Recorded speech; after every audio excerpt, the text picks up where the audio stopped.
Et bonjour, donc je vous retrouve pour vous parler d'un livre. Donc je vous avais dit que je vous ferai la présentation de ce livre suite à une petite lecture que j'ai fait il n'y a pas longtemps sur les envoûtements. Et c'était un extrait du livre de Fred McCarthy. Et là, il a écrit avec aussi Jennifer Martin. Voilà, c'était un livre à deux. Alors Fred McCarthy, alors je sais pas si on dit McCarthy ou McCarthy. Moi je dis fille, mais je sais pas. Bon, c'est pas trop grave la prononciation, vous le voyez écrit.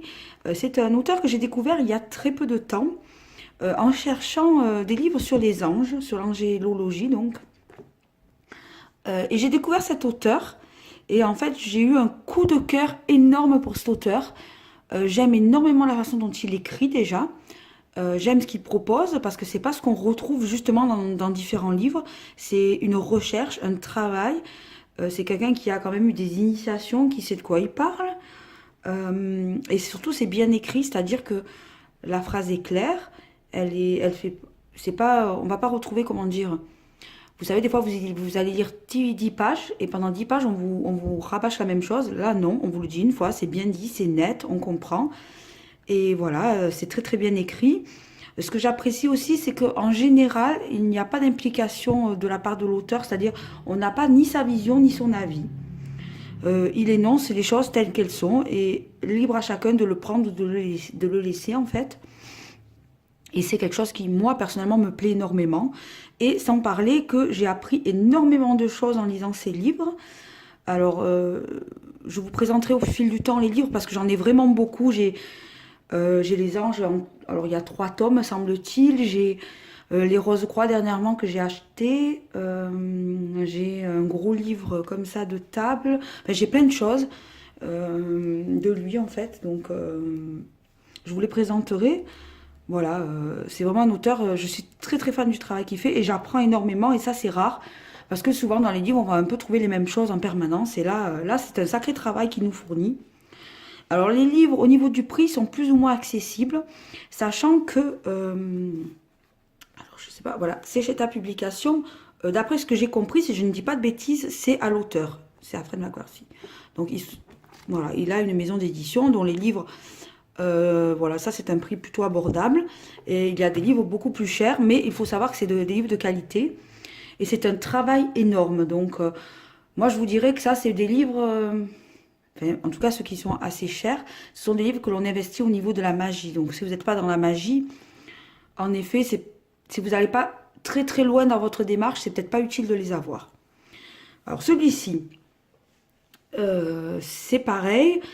Il va parler du mauvais œil, des mauvais sorts, des maléfices, des envoûtements et des possessions. Donc, il est très très bien structuré. Donc, ici, j'avais. Alors, en général, je n'écris pas dans mes livres, sauf dans mes livres de magie. Voilà, vous voyez, il y a des passages qui sont soulignés. C'est tous les passages que je vous ai lus dans la dernière lecture et qui fait partie de l'introduction. Donc je vous invite à... Je vous mettrai dans la barre de description le lien de la lecture si vous voulez voilà, avoir le passage. Et ensuite, on va avoir voilà, la table des matières. Donc on a les théories sur les différentes formes d'emprise. Donc c'est un peu ce que je vous ai lu en partie. Les formes psychiques. Donc ça va être tout ce qui est magie naturelle, dépression, les personnes négatives, les auto-envoûtements, les larves, et comment ça fonctionne et ce que ça peut engendrer. En deuxième, on a les généralités sur les formes de pensée. Donc on a la forme de pensée de type 1, qui va être les masses de pensée un peu vers le même sujet. On a, que dans le chapitre 1, on a les formes de pensée de type 2, qui sont les autres formes de pensée. Tout ce qui est un peu dogmatique. On a les formes de pensée de type 3, qui sont les formes de pensée pardon, idéologiques. On va avoir les formes de pensée spiritualistes, et donc c'est tout ce qui va être groupe de prière par exemple. Et on a les types 2, voilà, les occultes encore, on va revenir sur la forme occulte, voilà, la magie, tout ça. Voilà, on a un assez long chapitre aussi sur le mauvais œil.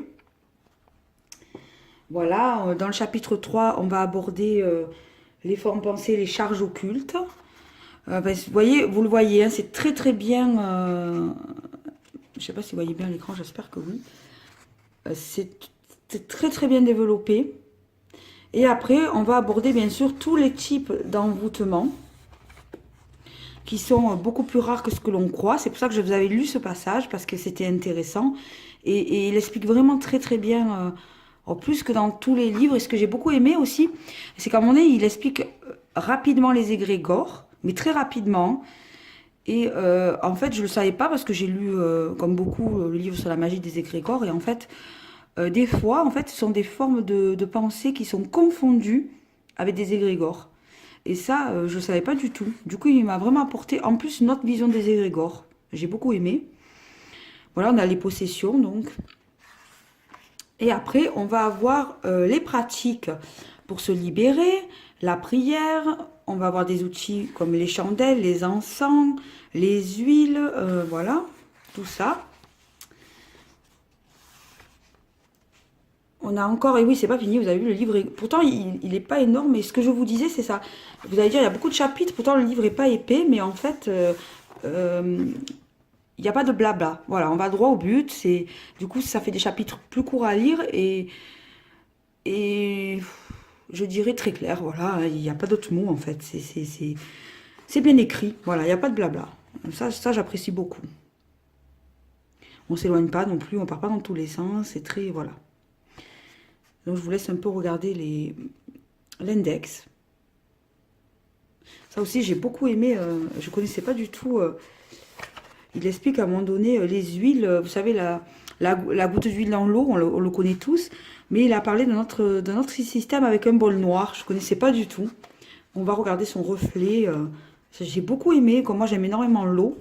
Je pense que c'est quelque chose que je vais essayer sur moi-même parce que j'ai trouvé l'idée intéressante.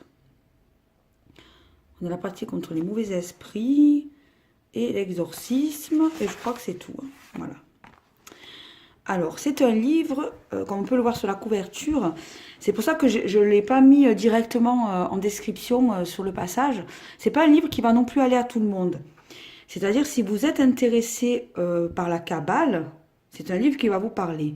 Maintenant, si vous n'êtes pas du tout dans la Kabbale, vous risquez d'être assez vite perdu dans ce livre, de ne pas savoir de quoi on vous parle. Maintenant, vous pouvez très bien acheter le livre et lire que la partie qui est assez conséquente quand même et qui va parler des envoûtements, tout ça, du mauvais œil, et ne pas vous préoccuper de la fin.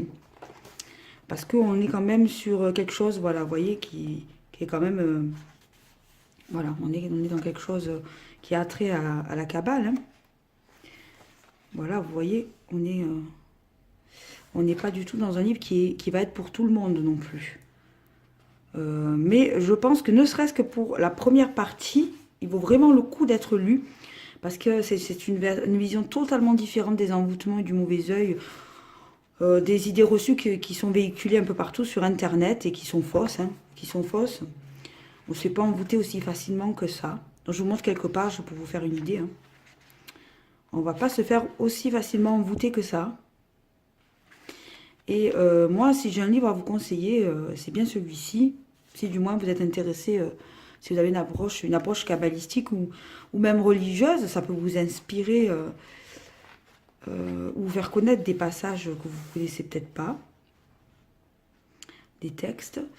Et voilà, c'est très bien, c'est vraiment très bien structuré. C'est un livre très bien structuré en fait. J'aime énormément, énormément ce livre. Et voilà, il m'a apporté énormément. Donc je ne peux que vous le recommander pour avoir une vision plus claire des envoûtements et de tout ce qui va avec et pour vous un peu vous libérer des idées reçues. Voilà, j'espère que cette petite présentation vous aura intéressé. Si vous avez des questions, vous pouvez bien sûr me les poser en barre d'informations. Je vous mettrai le lien directement vers le site de l'auteur où vous pouvez vous procurer le livre s'il y en a encore parce que ce sont des livres qui sont tirés qu'à un certain nombre d'exemplaires. Donc des fois, il faut attendre qu'il y ait des rééditions. En général, je crois qu'ils sont en général sur 200 exemplaires en général. Ils sont édités sur 200 exemplaires. Je crois, ou je ne me rappelle pas si c'est 100 ou 200, mais voilà, c'est des éditions limitées à la base, hein, donc il faut voir s'il en reste encore. Voilà. Sur Amazon, je sais qu'ils y sont pour certains, mais pas tous. Mais je vous conseille quand même d'aller directement sur le site de l'auteur. L'envoi est très très rapide. Je reçois mes livres en général entre 2 et 3 jours après la commande, donc c'est très très rapide. Voilà. Sur ce, je vous laisse. Dites-moi en commentaire ce que vous en pensez et je vous dis à bientôt dans une prochaine vidéo.